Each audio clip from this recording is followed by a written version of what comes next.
আজকে অনেক আউস করে জোর শুরাইছিলাম। আমরা তো গুনাগার এলাকার মানুষ, নরসিংদীর 5টা সিটি আমরা দুজোহায় ভোট দিছি। আপনারা এখানে সব বেহেশতবাসী আসলাম একটু বেহেশতের থেকে কিছু আলু হাওয়া নেওয়ার জন্য, শরবতে তোহরা, আঙ্গুর, নাশপাতি, বেদানা যা যা আছে সব লয়ে যাবো।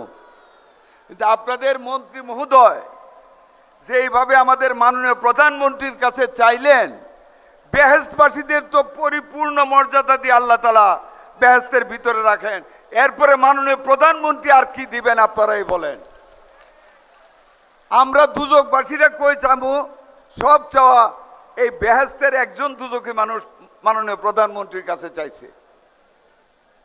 যাক, একটা কথা আপনাদেরকে বলি, যারা যে জিনিস আপনাদেরকে মিথ্যা বলে দিয়েছে, শিরক করেছে আল্লাহর সাথে শিরক করা মানে দুজকে যাওয়া। আপনাদের মানুষগুলিকে দুজকে নিয়ে গিয়েছে, যে দুজক থেকে বের করার জন্য আমাদের নবী মুহাম্মদ সাল্লাল্লাহু আলাইহি সাল্লাম রোজ কিয়ামতে আল্লাহর সামনে গিয়ে কাঁদতে কাঁদতে সেজদায় পড়ে যাবেন।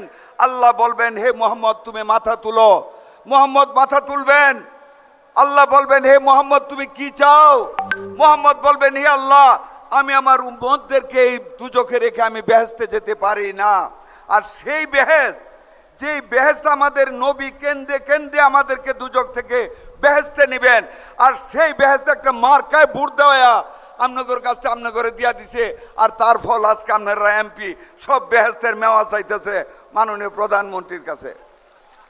মাননীয় প্রধানমন্ত্রী এই বেহেশতের কথা চিন্তা না করে অমিতের দিকে একটু তাকায়, দুজকে থেকে হাত বাড়াইতেছে নবী আমাদের কাছে।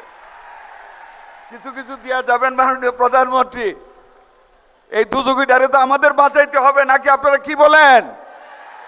ইনশাল্লাহ ওয়াদা করে যাই, মাননীয় প্রধানমন্ত্রীর উপর নির্ভর করে আমাদের এই টার্মে আল্লাহ যদি বাঁচায় রাখে, আজকে যেই হাসপাতাল আমাদের মাননীয় প্রধানমন্ত্রী ভিত্তিপ্রস্তর করলেন 500 শয্যার, এই টার্মের ভিতরে আল্লাহ বাঁচাইলে ফার্নিচার দিব, যন্ত্র দিব, ডাক্তার দিব, নার্স দিব, টেকনিশিয়ান দিব, আবার এসে